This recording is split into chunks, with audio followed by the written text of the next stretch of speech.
Hey guys, so basically what he's saying, all right, I did a little bit of research, and by a little bit, I mean I literally just copied the worksheet, wrote it down, and I'm gonna try to figure out what he's trying to say based on simply that without him actually talking about it. Now, obviously, if you guys want to learn more about what this is, acts of kindness, it's in Dr. Greenberger's book, Mind Over Mood. It's self-help strategy number 4, page 24, worksheet 12.15. Basically what he's asking you to do is an exercise where you basically for the next several weeks you plan to do regular acts of kindness. Okay, I hope everybody knows what they are. These can be small things that you do for family, friends, co-workers, neighbors, strangers, or animals. Write down what you do. After several weeks, you can write at the bottom of the worksheet what you notice about the effects of these acts on your mood and relationships. Right? Also notice if your positive core beliefs about yourself, other people, or the world are activated when you do these kind of acts. Basically, it's a behavioral strategy that's allowing you to change your behavior, which will allow you to help change your moods and your thoughts and your physical functioning. Some things to consider while doing this. Some questions that I guess this worksheet and this entire self-help strategy are trying to call out are the following. Why did these kind acts affect my moods, both negative and positive? So we're trying to look at our core beliefs, right? Our core beliefs are like what we believe, or like what deep down inside. For some people, it's a philosophy or a religion or a book or a person or an event, something that is like their sort of nexus of good and bad, and helps them define how they interact with the world, and it actually helps them understand what kindness is. So when we do these acts of kindness, we need to figure out, well, negatively and positively, how did this affect my moods? Like if I was sad before and then I gave some money to I don't know, some guy who was begging, did I feel better? Right? And that goes back to your whole core belief, like the whole philosophical thing of giving, which I'm not going to get into. This is just basically what you need to talk about, your whole core beliefs about that. Second thing, the second question you want to ask is, how do these affect your relationships, right? Any relationships you have with, boyfriend, girlfriend, family, job, any relationship, cats. I mean, I don't know, people, right? Excuse me. So, how does this affect those relationships? You gotta look at it like that as well. Not just your core beliefs, like your vertical. You're just gonna ask yourself, how does this affect horizontally with society? How does this affect your relationships when you do these kind of actions?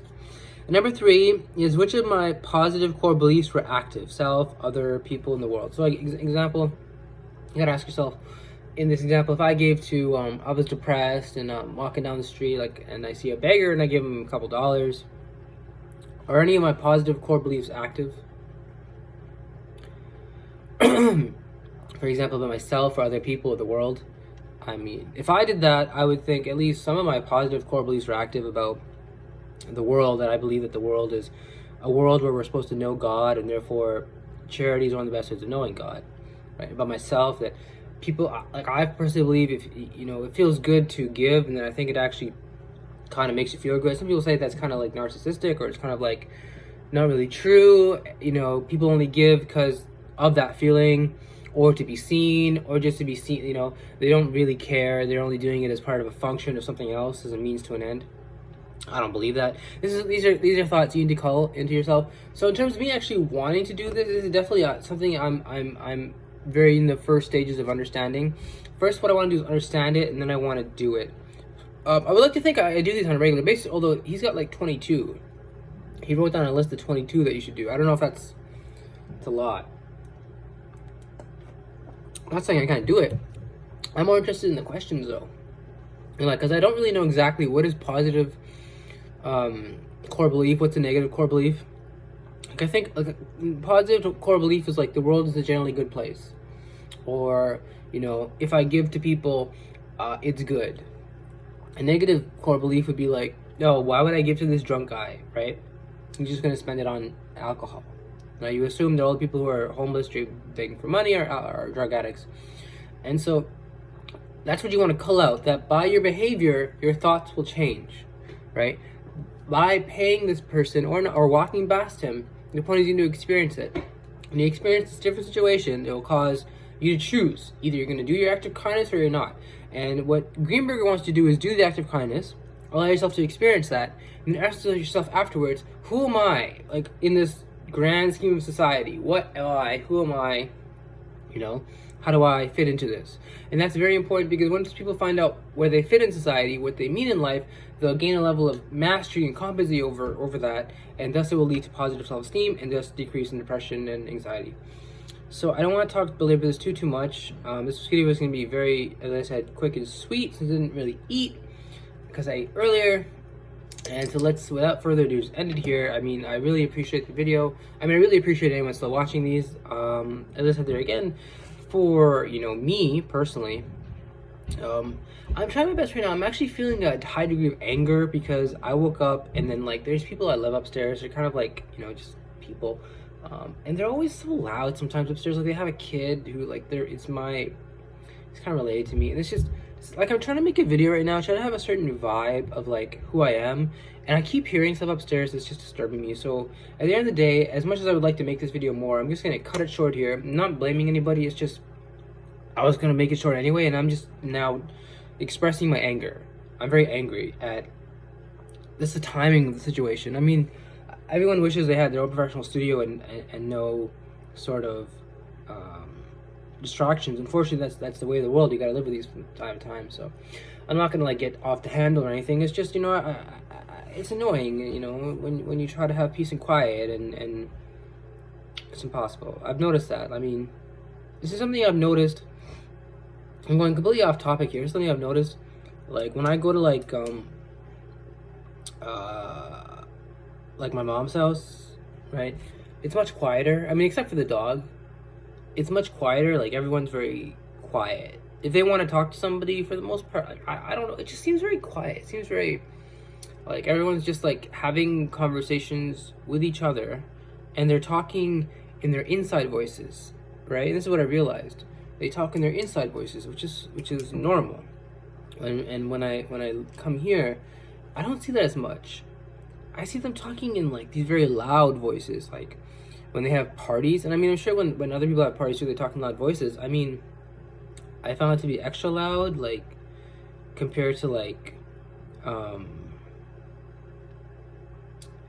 regular day-to-day hanging out in a house.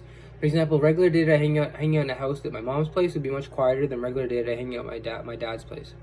I mean, sure, they have a kid and he's always yelling. I mean, at the end of the day, though, you need to sit him down. And if he isn't shutting up, you need to take this stuff seriously. Like, there's a reason he's talking so much and he's acting out. At the end of the day, they don't know what to do. They're just being run by him. And as I said, I haven't said this, and I'm just saying this now based on what experience my friend had, getting too close to a child who wasn't his. I am getting way too far away from. I mean, my relationship with him is very far, and I want to keep it very far. I mean, I'm very close to him in terms of caring for him. I'm close to him in terms of responsibility, as in, like, is he my child? Hell no. Because there's people that get too close, especially when they have anxiety. They want to feel that they want to care for something, have purpose and mastery about something. The only problem is there is no payoff for that, because he's not your kid. He's not going to listen to you. He's not going to want to do anything you want to do. You're just simply a tool, right? So in the best case scenario, you want to educate the parents about how to best deal with a child who can't, has problems with. And I'm not saying he does. This is definitely something I've realized, though. The loudness. He's very loud. I've noticed he uses his voice to kind of get his way. I mean, because he's small and people ignore him. Plus, he has a history of lying. People don't take him seriously. So he has to act out to be taken seriously, which is unfortunate. I mean, I don't know why he lied too much. I don't know if it's a genetic predisposition to lie. I think it was just because, I actually have no idea. I mean, perhaps because he was a favorite child, he had the attention, and then he stopped getting it after a while. I have no idea. I'm not going to get into this. This is not what the video is about. The video is about acts of kindness. And as I'm saying, do them, try them, and then ask yourself, how did your thoughts change? And specifically ask yourself, how did your core beliefs change? Or how were they affected? Or who are you as a person? Like, what are the thoughts that really define you? Or the beliefs, or the people, or the events, or the books, or the religions, or the philosophies.